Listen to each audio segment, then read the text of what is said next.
Hello everyone, welcome back to my channel. So guys, let's start. हमने last scene में देखा था कि वांग जी जो कि बहुत ज़्यादा अपसेट है, वांग जी वहीं पे बिस्तर पे गिरकर रोने लगा।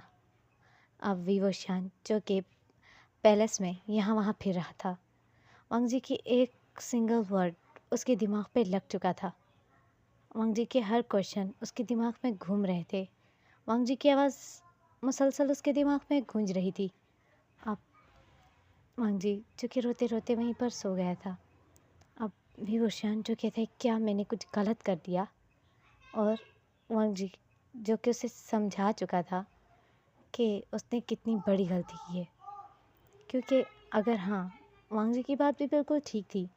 जब वांग जी को सज़ा मिल रही है उस सब की, तो उन लोगों को क्यों नहीं जिन लोगों ने उन विभूषण के माता पिता को अपने हाथों से मार डाला। अब विभूषण जो कि काफ़ी देर हो जाती है और वो जो कि अपने रूम में आता है और वांग जी का वो अनकॉन्शियस फेस देखता है, और उसका जो फेस बहुत ज़्यादा क्राई करने के बाद रेड हो गया था और उसकी बॉडी जो बहुत वीक लग रही थी। विभूषण उसकी तरफ नज़रें उठाकर देखने लगता है। विभूषण कहीं ना कहीं रिग्रेट फील कर रहा था। वो जो कि बेचैन था, उसे आज पहली दफ़ा किसी ने इतना सुनाया था। उसके सामने किसी की भी बोलने की हिम्मत नहीं थी, और वांग जी ने तो पहली दफ़ा उसके सामने बोलने की कोशिश की। विभूषण जो चुप होता है और सोच रहा था कि आखिर ये हुआ क्या। अब विभूषण जो आता है और बेड पर लेट जाता है।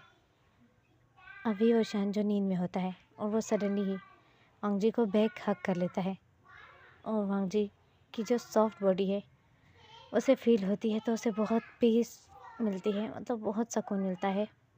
और वांग जी जिसकी आइज़ ओपन हो जाती हैं क्योंकि उसे किसी का टच फील हुआ, वो जल्दी से पीछे मुड़कर देखता है तो ये विभूषण था। वांग जी घबरा जाता है। विभूषण जो चुपचाप वांग जी के फेस पे देख रहा है, वो जाग चुका था। अब वांग जी जो घबराते हुए उसे दूर करता है और उठता है, तो वांग जी के मुंह से दर्द से आवाज़ निकल आती है। अब विभूषण जो उसका हाथ खींच लेता है और विभूषण के वो चेस्ट पर आकर लगता है उसका फेस, और विभूषण जो कहता है सो जाओ। वांग जी को विभूषण से नफरत थी क्योंकि उसने कल जो किया था वांग जी वो भूल नहीं सकता। अब विभूषण जो उसे टाइट हक करने लगता है। वांग जी कहता है छोड़ो मुझे। विभूषण कहता है मैंने कहा सो जाओ। अब वांग जी जो उसकी तरफ देख रहा है और विभूषण उसकी तरफ। विभूषण की आंखों में वांग जी की आंखों में भरे हुए आंसू देख सकता था। विभूषण ने वांग जी के आंसू को साफ किया और उसे गले से लगा लिया अपने सीने से। अब वांग जी जो चुप है, वांग जी से कुछ भी नहीं कह सकता। अब विभूषण जो उसकी पीठ को सहलाने लगता है क्योंकि उसकी बैक में बहुत दर्द था, जिस तरीके से विभूषण ने उसके साथ ज़बरदस्ती की थी। अब वांग जी जो रो रहा है। अब विभूषण जो उसकी पीठ को सहलाता है और कहते हैं तुम्हें क्या लगता है इन बच्चों को किसी को मैं नाजायज़ कहने दूंगा। अब वांग जी जो उसके फेस पे देखने लगता है रोती हुई आंखों से। वांग जी के लिप्स पे सडन ही विभूषण किस करता है और कहता है कभी भी नहीं। और विभूषण जो कैसे करता है सॉफ्टली करता है, कहता है और हक कर लेता है भी। वांग जी कुछ भी नहीं समझ पा रहा था। वांग जी जो अब भी रो रहा है, उसकी बॉडी में इतना तकलीफ़ हो रही थी। वांग जी जो कि बिल्कुल समझ नहीं चाहता कि विभूषण ऐसा क्यों कर रहा है मेरे साथ। आज वो अच्छा बन के क्यों दिखा रहा है। पहले इतनी चोट पहुंचाई, अब वो अच्छा बन रहा है जैसे उसने कुछ किया ही नहीं। अब सुबह हो गई थी। सडनली वांग जी के रूम में सर्वेंट्स आई और उसने वांग जी को एक थाली में, मतलब एक बड़ी सी थाली थी, उसमें एक रेड हैंडफुल गोल्डन पिन और बहुत ब्यूटीफुल सा, मतलब बहुत ही ब्यूटीफुल सी चीज़ें दी और कहा आप रेडी हो जाइए, किंग का ऑर्डर है। तो विभूषण जो शॉक, विभूषण नहीं सॉरी, वांग जी जो शॉक में है, और वो कहती है आपको रेडी करना हमारा काम है, आप जाइए और नहा लीजिए। फिर अब वो जो कि विवोशान मतलब विवोशान के जो सर्वेंट थे वो वांग जी को ये कहते हैं, वांग जी जिससे समझ आ जाती है कि विवोशान कभी कभी उसे रेड हंट को भेजता है और ये सिपिंग भी, लेकिन वो कुछ और करने के लिए होता है। वांग जी को पता चल जाता है अब उसे क्या करना होगा। उसे विवोशान को अपनी बॉडी सर्व करनी होगी। अब वांग जी जो रोते हुए चुपचाप उन कपड़ों को ले लेता है और सर्वेंट्स कहता है कि इन बच्चों का ध्यान रखना तुम, मैं बस जल्दी ही आ जाऊँगा। और वो जो रोते हुए बात लेता है और बॉडी पे टच करके देखता है शाहजहान के बाइट मार्क। उसने जो कल वांग जी के साथ इंटीमेट हुआ था तो उसके बैक में बहुत सारे बाइट किए थे, उसकी कमर पे, उसके बालों से बहुत खींचा था। तो वांग जी जैसे ही अपने बालों को धोता है तो वो इतने सारे बाल उसके हाथ में आ जाते हैं क्योंकि वो खींचने की वजह से। अब वांग जी जो कि उन सनफू को पहन लेता है। वांग जी बिल्कुल भी नहीं खुश था उस रेड हनफू और गोल्डन पिन को पहनकर। अब कुछ सर्वेंट्स उसे रेडी करते हैं, उसे चंदन की खुशबू लगाई जाती है और बहुत अच्छे से रेडी किया जाता है और उसकी बॉडी को अच्छे से एक अच्छी शावर जेल से वॉश किया गया था वांग जी जिससे अच्छा फील करे। और अब वांग जी को रेडी कर दिया जाता है। अब विवोशान के पास सर्वेंट आती है और कहती है, मास्टर जैसा आपने कहा वैसे ही हमने उन्हें रेडी कर दिया है। आप वांग जी कहते हैं उसे लेकर आओ। तो अब वो कहती है, मास्टर वो आ जाएंगी, अभी वो बच्चों को दूध पिला रही हैं। तो वो जो कहते हैं ठीक है, ज़्यादा जल्दी की कोई ज़रूरत नहीं, उसे दूध ठीक से पिलाने दो। अब वांग जी जो तीनों बेबीज़ को फीड करा लिया। अब वांग जी ने अपने हनफू को ठीक किया और हनफू को ठीक करने के बाद वांग जी जो कि सरमी के साथ चलकर जाने लगा। अब वांग जी जो शौक हो जाता है पूरी जिंगशी जो बहुत ब्यूटीफुल सजी हुई थी और वो महल भी पूरा सजा हुआ था। वांग जी जो चुपचाप देखने लगता है। वांग जी को लगता है इनकी कोई बिग पार्टी टाइप होगी जैसे कि किंग आपस में करते हैं या इन्होंने कोई अरेंजमेंट की है किसी चीज़ की। अब विवोशान जो कि आता है उसने भी एक रेड कलर का हनफू पहना हुआ था और उसका क्राउन जो उस पर बहुत सूट कर रहा था। अब विवोशान ने सडनली ही वांग जी का हाथ पकड़ लिया और सर्वेंट जो वांग जी से दूर हो जाती है, वांग जी को विवोशान ने खुद के करीब किया और वांग जी जो शॉकिंगली चुपचाप सब कुछ देखता रहा। विवोशान ने कहा, आज हम दोनों की शादी है। और जब विवोशान के मौत से वांग जी ने ये सब सुना तो वांग जी शॉकिंगली विवोशान को देखने लगा। उसने मन में सोचा, अब शादी करने का क्या फ़ायदा। अब विवोशान जो कि कहता है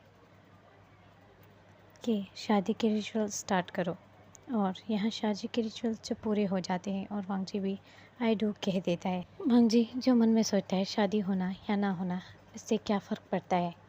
और वांग जी जो चुपचाप एक पुतले की तरह विवोशान जो भी कह रहा था उसे मान रहा था। अब विवोशान जो कि स्माइल देता है और वांग जी जो मन में सोचता है अब ये कुछ क्या नया करना चाहता है, क्या इतना कुछ करके इसे सुकून नहीं मिला, जब ये कुछ और नया करना चाहता है। अब वांग जी जो रूम में था, वांग जी ने फेस में वेल पहना हुआ है और वांग जी के आईज से टीयर्स निकल रहे थे। उसे कल की बात याद आ रही थी, उसे बहुत तकलीफ़ पहुंच रही थी। सडनली ही विवोशियान जो रूम में आ जाता है और वांग जी के वेल को उसके फेस से हटाता है और वांग जी जो कि नीचे देख रहा था। अब विवोशियान सडनली ही वांग जी के दोनों हाथों को पकड़ता है और उस पर अपना सर रख देता है उसकी गोद में और कहता है, मुझे माफ़ कर दो। और विवोशियान की तरफ वांग जी देखकर शौक रह जाता है और विवोशियान जो कि वांग जी के हाथों पर अपना सर को रब करता है, अपने फोरहेड को रब करता है और कहता है, मुझे नहीं पता कि मैंने क्यों ऐसा किया है, लेकिन मैं बस यही चाहता हूँ कि मैंने जो भी गलती की है मैं उसे सुधार सकूं। मुझे लगता है कि इतनी सज़ा काफ़ी है तुम्हारे लिए। मंगजी उसकी बातें सुन रहा था, लेकिन मंगजी को कोई फ़र्क नहीं पड़ रहा था उसकी ये सब कहने से। मंगजी बिल्कुल एक ज़िंदा लाश की तरह उसके सामने बैठा रहा और विवोशियान ने उसकी तरफ देखा और कहा, क्या तुम मुझे माफ़ नहीं कर सकते? और उसने मंगजी के गालों को अपने हाथों में पकड़ा और सॉफ्टली उसके लिप्स पे किस किया और कहा, आई एम सॉरी, मुझे माफ़ कर देना मंगजी।